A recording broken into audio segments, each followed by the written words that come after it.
I would like to introduce a raster calculator using GRASS. Our problem here is to try and get rid of this speckle, these little anomalies that are high and low values in this Shasta DEM we're using. We access this GRASS raster calculator through the processing toolbox here. In the GRASS set of tools in raster, and down in the raster tools, there's this r.resamp.filter right here.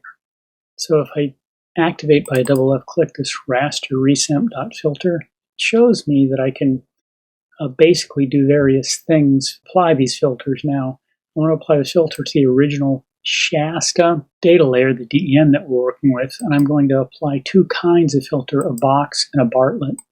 And in this case, I have to give it the radius of each of these, how large an area in the units, these 150 meters in each direction.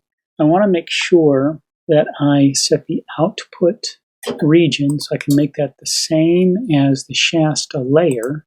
And I want to set the output resolution or cell size. And of course, I'm going to give it a name, save it to some place. So I'll save it to this Shasta Filt, whatever the name I might want to call it, and run it.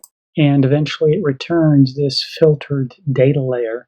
I can then make sure that things turned out the way I wanted by looking at the hillshade of this.